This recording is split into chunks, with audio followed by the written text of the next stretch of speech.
Hello, everybody. What's up? It is Zach of Dark Con Entertainment, and I was pretty much in a dying mood for playing some Anno 2070.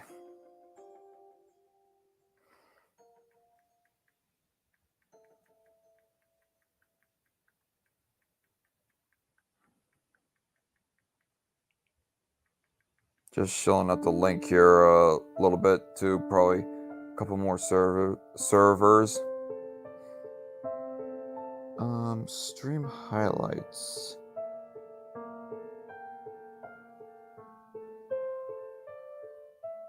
I don't know, I'll just share it in that channel for right now. He can correct me on whether that's the correct channel in his server or not. Let's see here.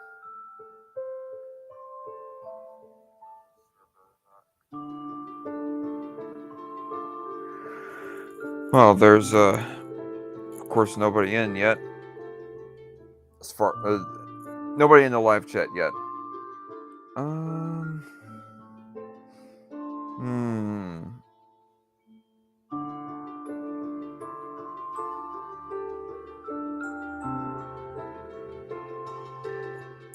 trying to decide on which video that I want to listen to while playing, while I'm waiting for people to arrive in the live chat. Because I have a feeling it's gonna probably be quite a while until I see anybody pop up. I don't have anything to show me anything up anyways to show me the live chat. Not the browser for my live stream or anything like that. I'll just do one more quick check up here. Nope, still nobody in.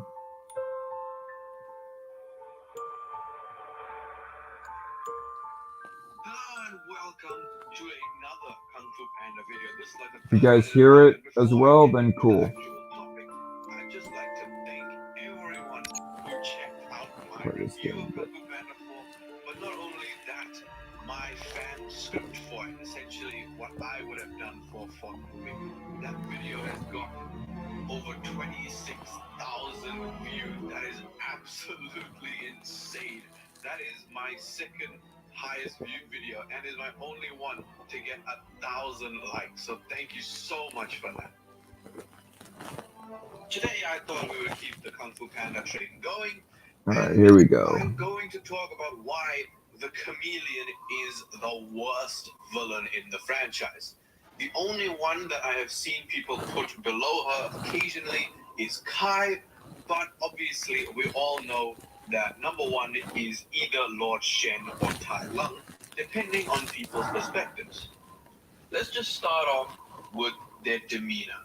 Okay, Tai Lung, first of all, his design is just impeccable.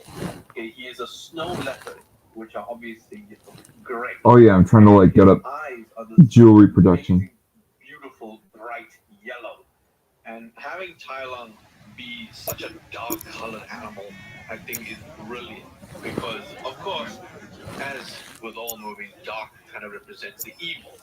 And Tai Lung has a terrifying design, especially with his teeth, and just the fact that we never see Tai Lung smile.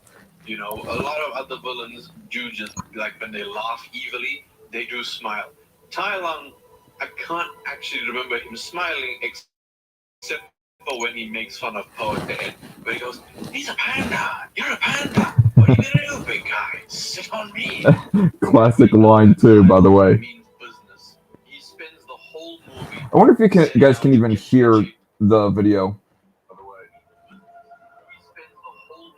wonder if you guys can even hear the video. Oh, what's up, Night Shift? I just seen you in my live chat just now. Hi, how are you doing? And it looks like that jewelry is being dropped off, as far as I can tell. You know, let's see. What's the jewelry storage right now? It's safe. I think we can finally allow it to the posh guy. Oh, wait. Oh, jewelry was already being served out to them guys. What am I talking about? What I need to do next is make pills.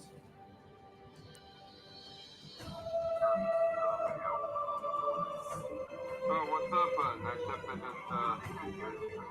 I just see. You should remember him smiling, except for when he makes fun of poet. Where he goes, "He's a panda! You're a panda! What are you gonna do, big guy? Sit on me!" Classic line too, by the way. Okay, so it seems that you guys can hear the video as it's playing in the background. That's cool. Alright. I don't know, maybe I'll like Anyway, how are you, Night Shift?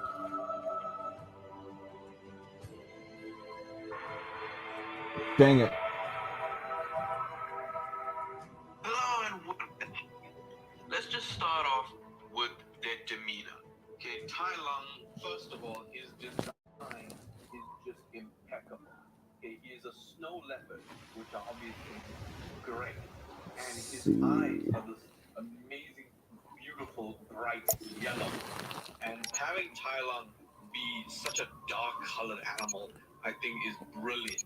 Because, of course, It's probably focus more on like dark kind of represents the evil. securing my current other resources and Design, especially with his teeth, and just the fact that we never see Tai Lung smile.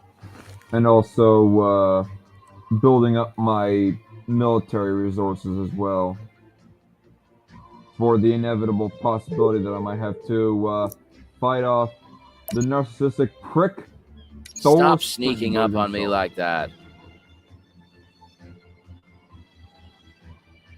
You know, a lot of other villains do just, like, when they laugh evilly, they do smile. Tai Lung, I can't actually remember him smiling except for when he makes fun of Poe at the end. Where he goes, "He's a panda! You're a panda! What are you gonna do, big guy? Sit on me!" And we know that Tai Lung means business. He spends the whole movie setting out to get to the Jade Palace and become the Dragon Warrior. So even, them setting that up in the beginning of the movie, we know that he is not someone to be, no one's gonna mess around with him, right? He's not a joke, which is exactly what he becomes in Kung Fu Panda 4. When Poe is fighting the chameleon, he is literally just going uppercut, left, right. He's just a joke. So yeah, Tai Lung is definitely intimidating. Uppercut, left, right. Is that an actual thing that a line of dialogue he says in Kung Fu Panda 4? I haven't seen Kung Fu Panda 4 myself. I just keep on hearing that it's pretty bad, and so go thinking to myself, it's probably just not worth seeing at all. Probably should just skip it entirely, and so I do. Alright, what's Siren doing, I wonder? But obviously, before we move on to Lord Shen, we need to talk about the thing that I think puts the chameleon at the bottom, and that is backstory, right? Tai Lung is connected to Shifu. All of the villains are connected to a character in the Kung Fu Panda films, such as, obviously Tai Lung is basically Shifu's son. Okay, Shifu raised him like a son. You know what? This guy brings up a good point. I think what they could have done a bit better to, bring forth a villain that is actually connected to one of the main characters. Maybe they could have brought forth a character that was from Tigress's past or something. Like Tigress was an orphan. I think, anyways. One of the shorts, anyways. Oh dang! Hamburgers really empty out fast on Lightstone City. In Lightstone City. You know what would have probably been better is if, yeah, like I said, Tigress was an orphan. Maybe they brought forth like another orphan in the foster home or whatever that Tigress was from, and she becomes the villain. Not Tigress, the former like childhood friend of Tigress or something. That's just an idea, anyways. The potential they could have tapped into, but they didn't, unfortunately. Found him on his doorstep, and he loved Tai Lung more than anyone could have known. And I mean, he even says it at the end of the movie. He says that he loved Tai Lung too much to see what he was becoming, and is just such a heartbreaking Are story. you eavesdropping? Especially since when he says that even Kyle kind of, you know, he actually has a shot at redemption. I worded that poorly. What I mean is that you see, like, in his eyes, that anger just fade away for a moment of, oh shit, you know, I could make this right, I could stop, and just accept the fact that someone else is the Dragon Warrior. But of course, he is blinded by his rage. And I think something that a lot of people miss with Tai Lung's backstory is the fact that he didn't always want to be the Dragon Warrior. Shifu is the one who kind of put that idea into his head. Because Tai Lung, you know, when he's hitting Shifu with the fire, he literally says, "Who filled my head with dreams?" You know, he's the one who didn't actually want to be the Dragon Warrior. He was like, "Poe." You know, I need to like give a rewatch to the Kung Fu Panda movies. Actually, it's been a hot minute. Let me see the live chat here. What are you listening to, Night Shift? I'm listening to a video by this guy named Chevet D. He's doing the video is called "Why the Chameleon Sucks," reviewing Kung Fu Panda villains, and it's kind of a review, or at least an aspect of Kung Fu Panda 4. Yeah, so he's going into one of the reasons as to why that Kung Fu Panda 4 sucks, and that being like the villain. Who kind of kept telling him, "You will be the Dragon Warrior. I guarantee it, you will be the Dragon Warrior." And Nope, because that wrong didn't thing. happen, Declaration of war just between wanted to make neighbors his monster registered. proud. And that Oh essentially boy, was his the character. oil spills Tai will Lung is come just now. such a Anyone interested in doing a little business with old Trenchcoat? Hi, Trenchcoat. To get a lot more love. But he's my second favorite. Okay, let's move on to Lord Shen. This motherfucker, man. Where do I even begin? Shen is Might I add, this live stream is not made for children. All the F-bombs from the videos that I'll just be listening to. honestly, in my opinion, the best DreamWorks villain, and honestly, one of the best animated villains in history. Starting off with, of course, his demeanor. His design is it's just phenomenal, you know, because he had, first of all, he is a peacock, okay, a white peacock, and peacocks are just such beautiful, elegant, regal creatures, and to make this absolute monster a peacock, I think, was such a genius decision, because, like I said, they are beautiful animals. Yeah, imagine that. You know what?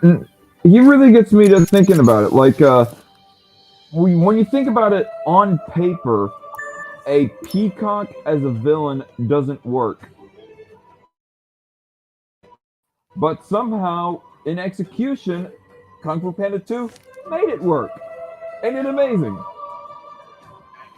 Shen is just one of the most evil characters in this franchise, because he essentially He really is, because of how much of a genocidal maniac he is. killed an entire population just because someone foretold that he would be defeated by one of them. He is a monster, and even, you know, certain aspects of his design, I can just go on to. You know what? I think in the future, if I'm gonna be doing something like this, I might as well just be like having my desktop on as well as my laptop, and you know, while I'm playing games, I have like the video playing on my computer or something while I'm watching the live chat on my phone for the live stream here. You know, let's do another live stream, live chat update. Nothing new. Monster, and even, you know, certain aspects of his design, I think, just go on to Warning. such as his Production sword, halted. or the fact that he can literally just create Lots of knives and steel. swords.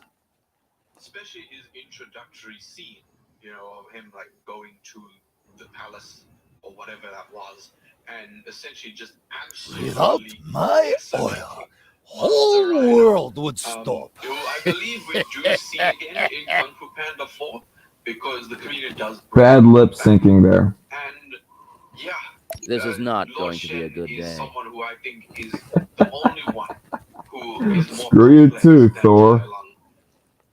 Man, he's just ridiculous. And arguably, the most important character Rewinded a bit. in the universe is knives and swords. Especially his introductory scene, of him like going to the palace or what that was, and essentially just absolutely decimating Master Rhino. Have you come along? Who I believe we do see again in Kung Fu Panda 4, because the comedian does bring everyone back.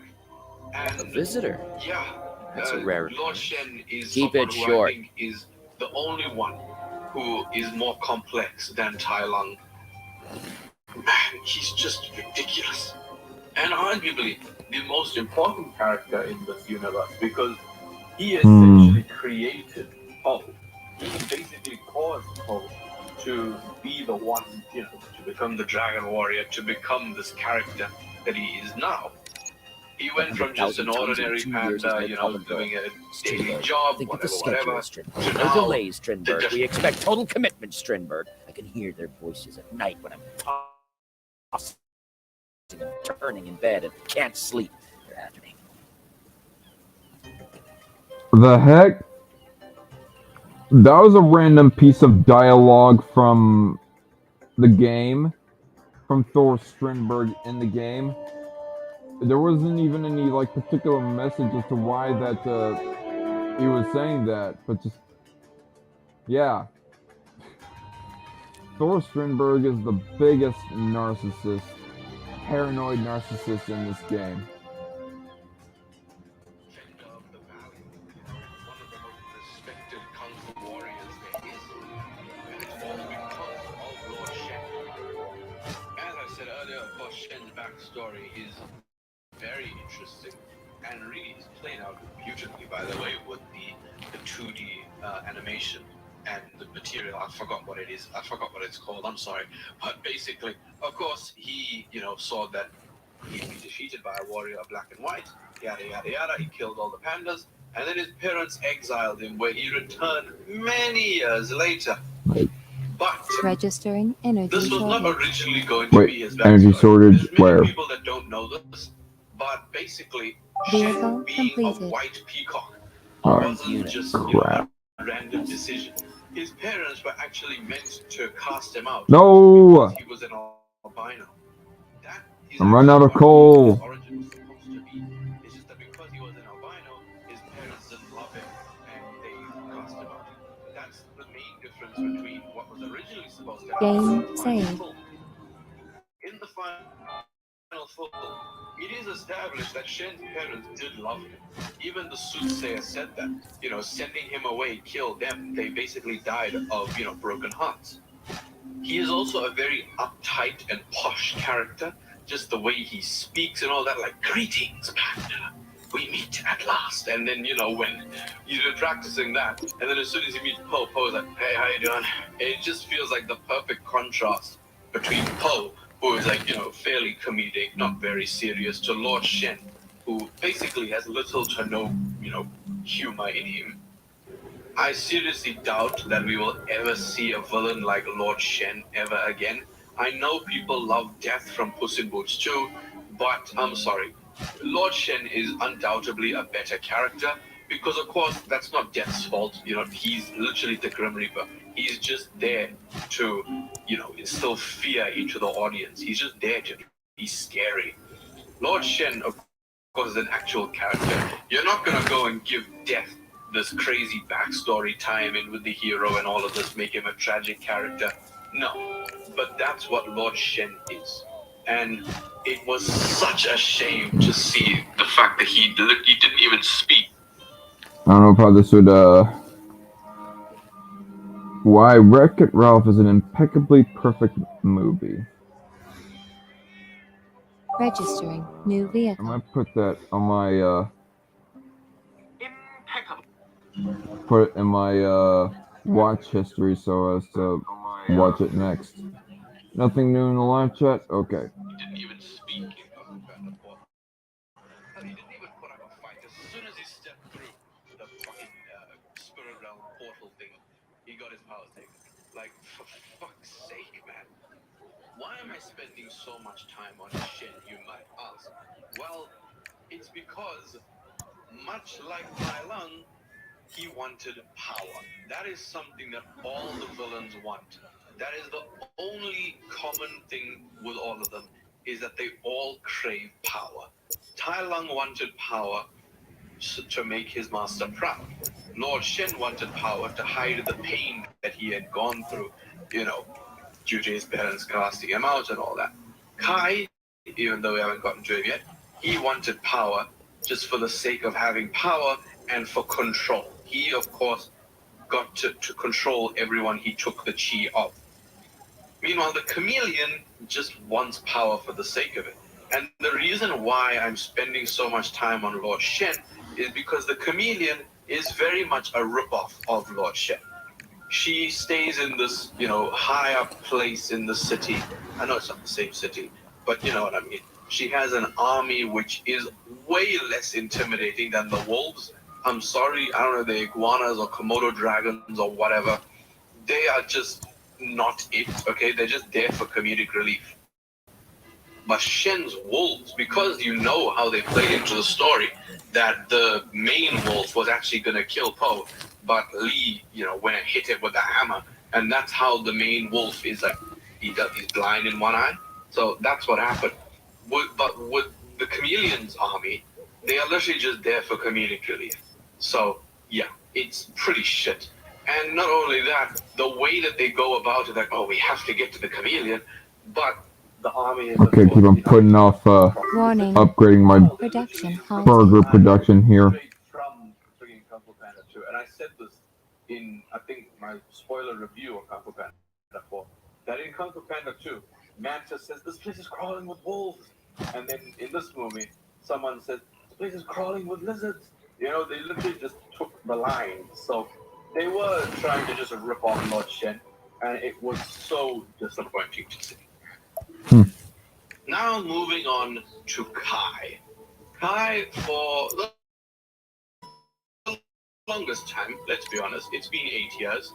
Yes, I said 8 years. It's been 8 years since we saw Kai. And basically, Kai from the original trilogy is definitely the worst villain, but that's not saying that he's bad.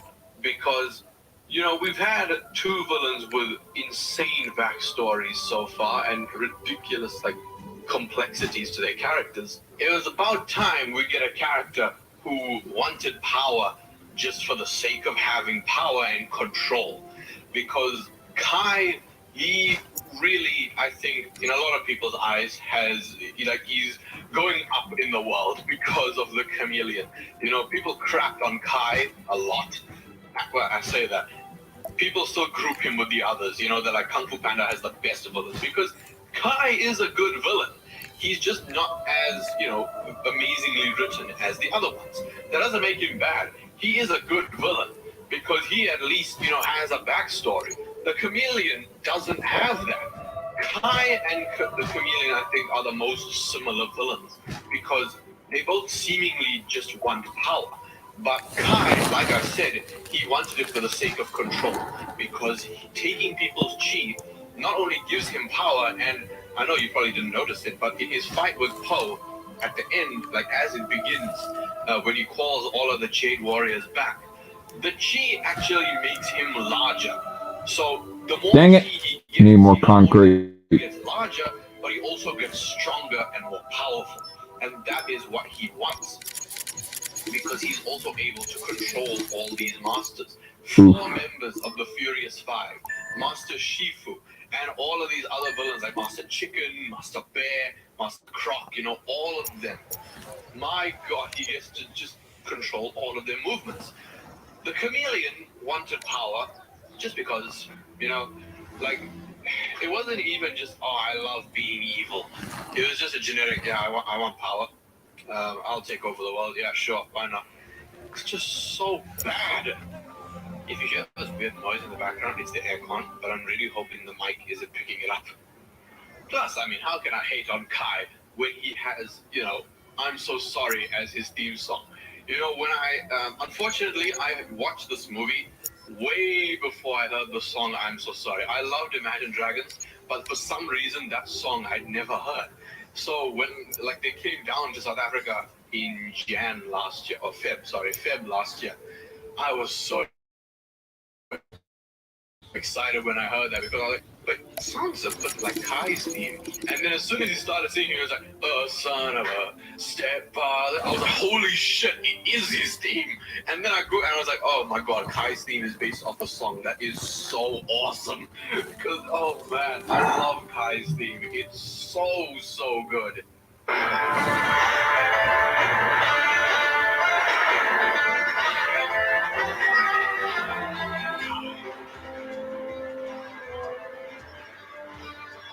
But yeah, it was very fitting. And not only that, of course, along with the other villains, Kai did have a signature color, which was green. Tai Lung had blue, Lord Shen had red, Kai was green. The chameleon didn't really have a color. You know, the people who made Kung Fu Panda 4 just didn't care about the previous movies. There was no... I don't know. I would almost think that yellow was her color because whenever she's like, stabs people with her tongue to suck their power out. I have not watched the movie. Okay, I not going to theaters to watch it or anything like that. I've seen clips though.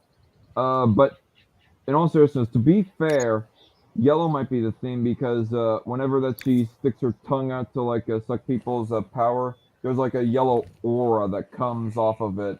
Um, while she's doing it. There was no continuity. Kai shouldn't even be back because at the end of Kung Fu Panda 3, his spirit gets destroyed. I'm making you this offer in the spirit of fair play. Cannot come back. Others never got the opportunity to avert a war. People say deader than dead Son of a just to emphasize bitch. how dead something is. Warning. Kai is Production literally breakdown. deader than dead. You cannot get more dead than that. So, yeah, Kai was just an awesome villain. Freaking and really Thor is like Strindberg wanted to declare war on me if I don't freaking the perfect example destroy my of uranium just mines. wants power. You know, there's no like insane deep meaning as to why he wants it. He just wants it for the sake of having power and strength and control. The chameleon, we don't get any of that. She's literally just, oh, they said I was too short to learn kung fu, so now I'm going to take over all of China. That's literally all it was. She was an absolutely terrible villain, so shallow. There was no depth to her character at all. And yeah, just absolute crap. And it really is just going to make people who didn't like Kai appreciate him even more because, like I said, they are very similar characters. One just has more depth and, well, character than the other. So yeah, that is just kind of, I don't even really know what to call this, like, why the chameleon is the worst villain. Yeah, sure, that's a good title. But yeah, please let me know what you think of each of the Kung Fu Panda villains. Rank them from your least favorite to your favorite. I always love it when people do that. Mainly for those top two, because I always see people switch Tai Lung and Lord How's it Shen. going? And, to be honest with you, while it's Lord Shen for me by a landslide, I can 100% understand people who put Tai Lung at number one. He is a fantastic villain and really is the opposite of Po, the exact opposite. So yeah, I love it. Please let me know your thoughts on all the villains, hell, even the movies, and what did you think of the chameleon specifically? Module development So yeah, if you did enjoy this video, please leave a like, subscribe, and... Well, I've always did like Shen better than Tai Lung. Honestly. I've always liked the Kung Fu Panda 2 the best overall.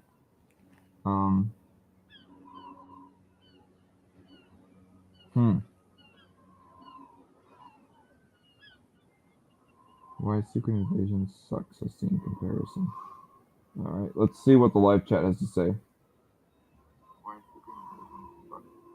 This is the Global Trust you're playing as, right? Yes, Night Shift. I am playing as the Tycoons. And yet, despite you being on the same faction as Thor Registering Strindberg, he new vehicle. seems to still want to be the one most antsy to want to declare war on you, aside from the pirates and Keto. Well, actually, Registering new vehicle. who's more antsy to want to declare war on you? Thor Strindberg or Leon Moreau? That's a toughie.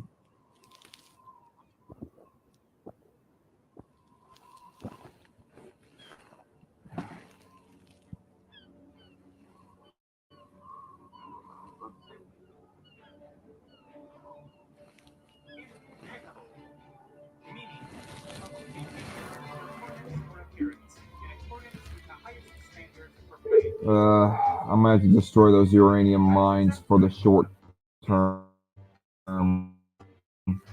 Damn it! Screw you, Thor.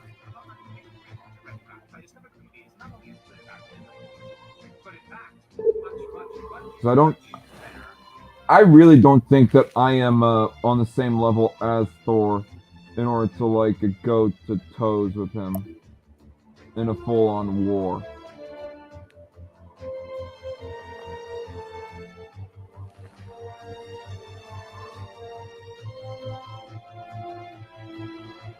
Trying to see here if I can like add up his troop numbers from looking at the map here, from the trade routes map here, the strategic map here.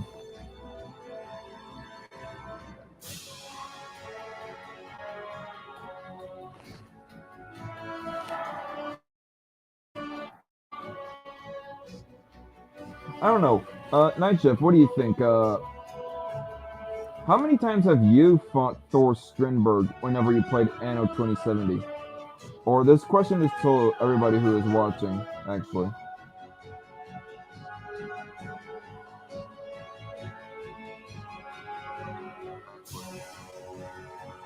Then again, he might not be watching.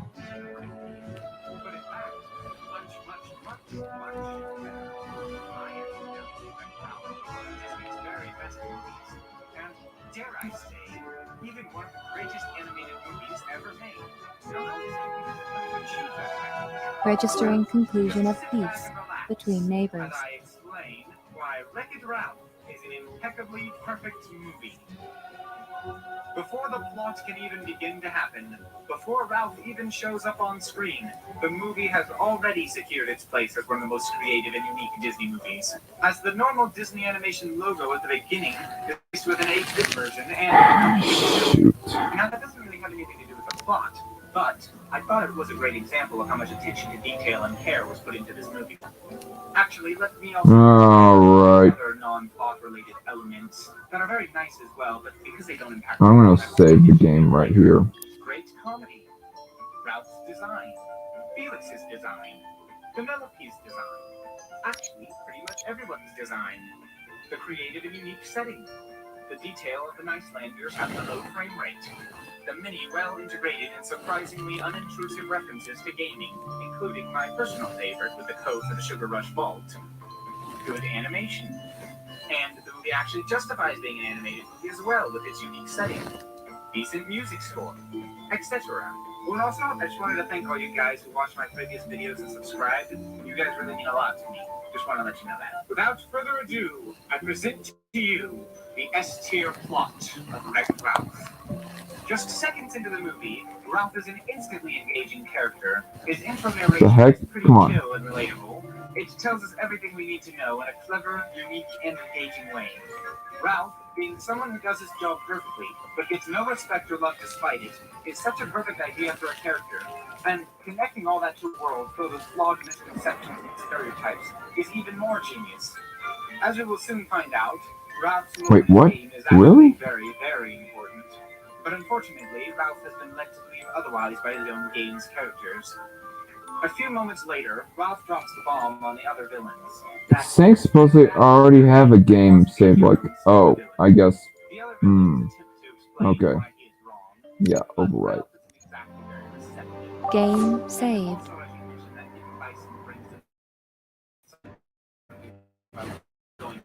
Turbo. A brief hint for later, of course. Now, the villains I'm starting to act up on me. That way, you won't realize all the villains are actually completely correct about everything they just said around. Their main advice being to accept both who you are and your unique place in the world, because you are just as important as everyone else, and that there is no one else who can do the same things you can. Make sure I should have plenty enough of uranium to create and fuel cells to create all the freaking fuel cells I need in order to keep Warning. my Production breakdown. nuclear power plant on Lightstone City running. Though I really should consider like making a nuclear power plant here on Blackwater. Blackwater Island. Gobbling up space with a whole bunch of coal excavators. there's no one else who can do the same things you can. Make sure to take note. Acceptance is in fact a main theme of this movie, and it ties into every character's personal arc. The villains in the meeting have a surprisingly important and emotional affirmation speech about how being a bad guy isn't actually a bad thing, and that they are proud of who they are. Also, make sure to keep note of this scene as well. You know, I might even say this first villain meeting scene is the most important in the film. Too poetic? Ultimately, Ralph doesn't really respond much to the other villain's advice. But, I mean, who would really just immediately take the advice of a bunch of acquaintances who you probably just met anyway? Another seemingly small scene worth taking note of happens next. As Soko the dangers of being Transnational has something are already actually suffered established enough before losses. we even know I'm going turbo. Okay. I was planning on declaring war on Leon anyways.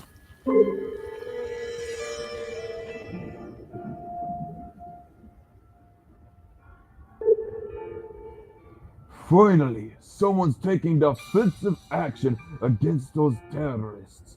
Avenge my tanker. Alright. So what? I'm referring to Ralph taking the cherries from Pac-Man. A visitor? Ralph takes the cherries, he That's gets a in rare trouble occurrence. Because you're not supposed to take away something from its original game. But Ralph manages to weasel his way out of it. So, Ralph gets back to his game, only to find out the others took a dunk on him and decided to throw a party while he was away. They even invited people who weren't part of the game. But of course, he got no invite. Ralph rightfully gets upset at the disrespect on display. He marches his way to the building and awkwardly interrupts the party. But the Nicelanders, these guys, don't want to let him in because he's the villain and he deserves no respect. Registering He will energy just shortage. wreck the building. Yeah, I know. This ends up escalating the situation as Ralph takes things very personally. Ralph claims that he deserves a medal, to the dismay of the Nicelanders. So they challenge Ralph, saying that only heroes get medals.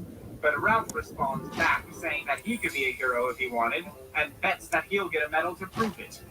At this point, every character has some sort of flawed worldview, believing only heroes can be good, and that medals are what make you great. But of course, all this will come back to smack them on the back later. The situation only gets worse when Ralph tries to fix the rig Oh in shit. his favor. But in his anger, he kind of accidentally becomes the very thing the Nicelanders believe him to be.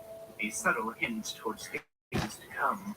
The Nicelanders are so certain that they know exactly what kind of a person Ralph is, and that he won't actually be able to get a medal. Ralph, on the other hand, feels... Oh yeah, that's why I did not finish what I was doing. Ralph discovers a new game where you get a medal just by climbing a tower. So, he tries to just jump in, get a medal, and get out. Meanwhile, the Nicelanders soon realize that they may have underestimated Ralph's dedication when he doesn't show up for the arcade opening.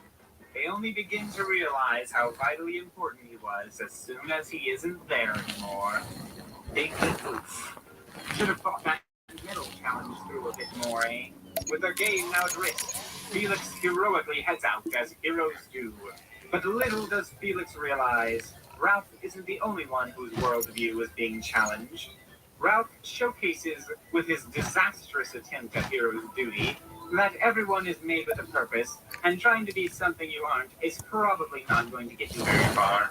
But as soon as he chucks that body armor, Ralph is actually able to make some progress. However, he is still blinded by his desire. Module construction. So much so that he doesn't even realize what trouble he is causing in the moment. Also, might I add that Ralph essentially cheated to get this medal, and making it not truly the medal of a hero anymore. Ralph is so caught up in the illusion of grandeur that he doesn't even consider that. So, Ralph and his new Cybug buddy end up taking an accidental ride into the Sugar Rush game. Also, speaking of Cybugs, they cleverly represent the dangers of greed and trying to be something you aren't with their powers above fortune. Or maybe I'm just looking too deep into their potential purpose. Either way, they make a great world-ending threat. Additionally, the Cybugs can only be destroyed by a giant beacon. This may yet again seem like a minor detail, but no, my friend, unless it's a gaming or dessert reference, nothing in this movie is a minor detail.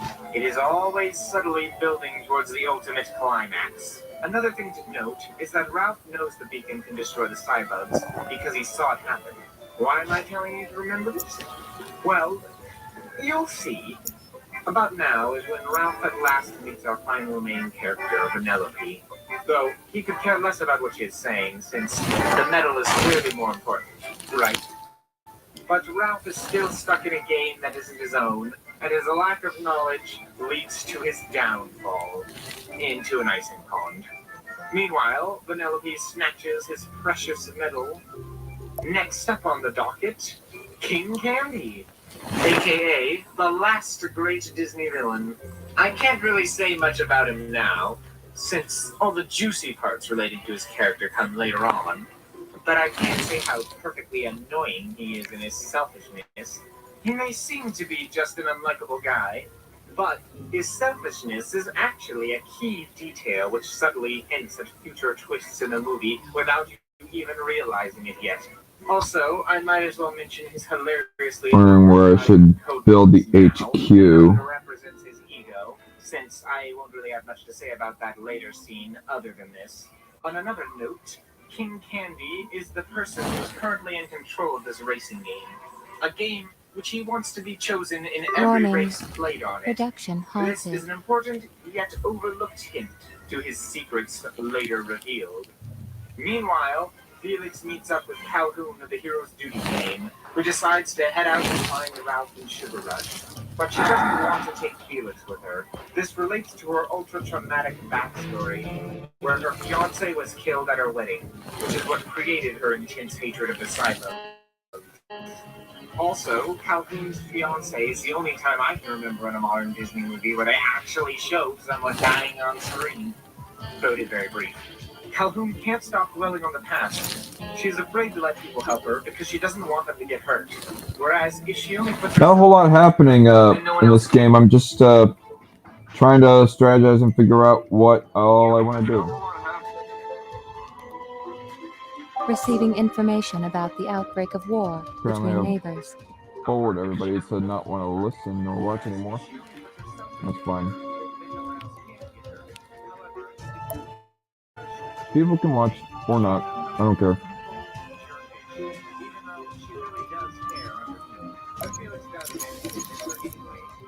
So together they head off to find Ralph. Calhoun's arc also ties Still no satisfactory results. but in a unique way. More on her later. Well, back to Ralph. He learns from old High and Mighty here that only the winner of the race can get his stolen medal back. Once more reinforcing this idea of heroes getting medals. So, Ralph goes searching for someone to win the race for him. But he finds a bully fest instead. And because Ralph is actually a decent person, despite his flawed worldview, he still has business with Miss Deep here. But Vanellope tries to make a deal with Ralph.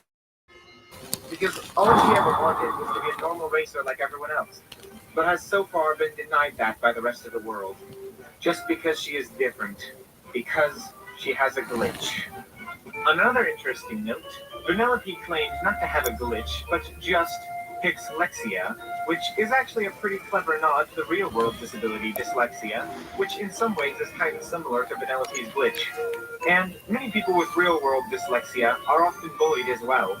Though, as we'll see later, this supposed flaw is actually a gift in disguise, subtly sending a positive message to everyone who can relate to Vanellope's conditions.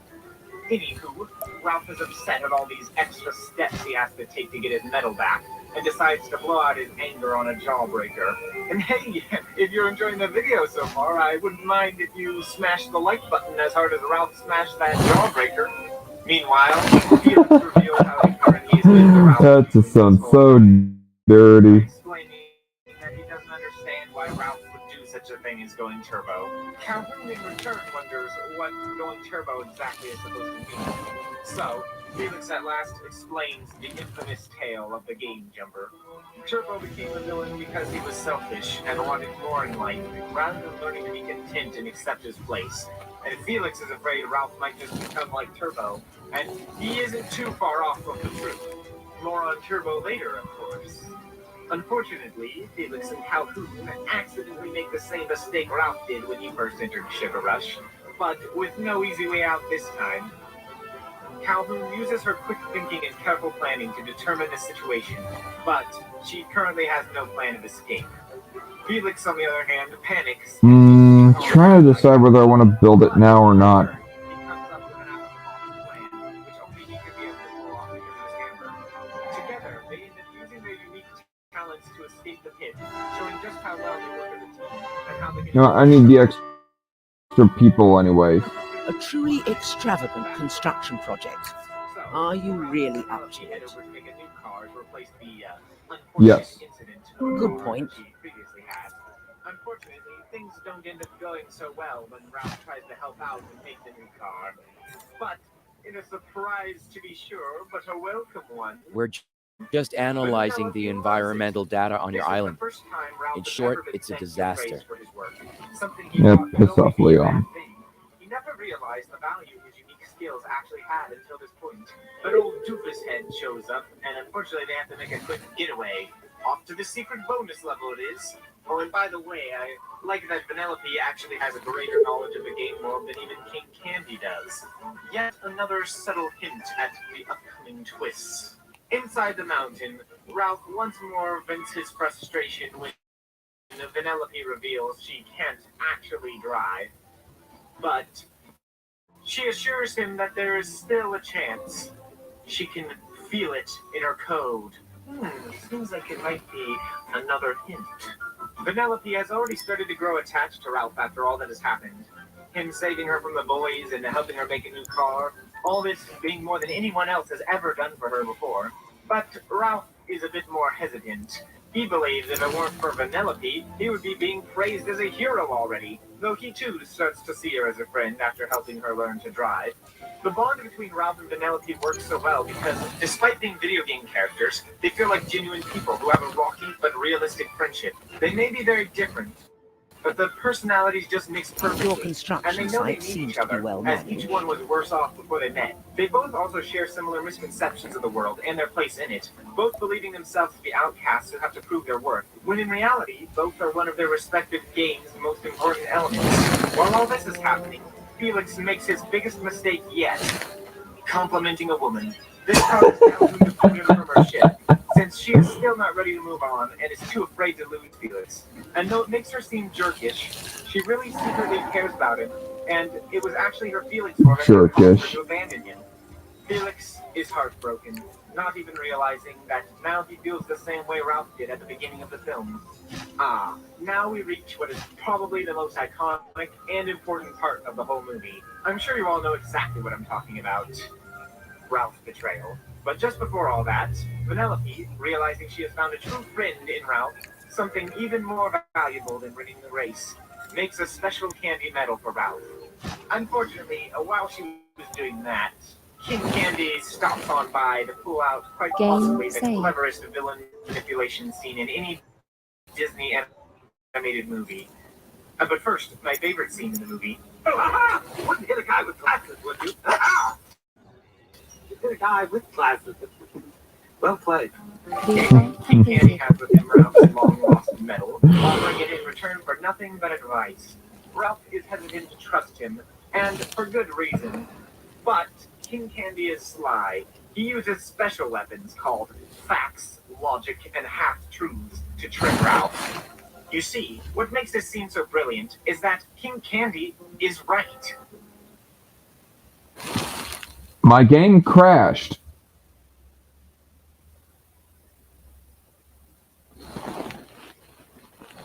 I was almost thinking that my whole system shut down, but my game crashed.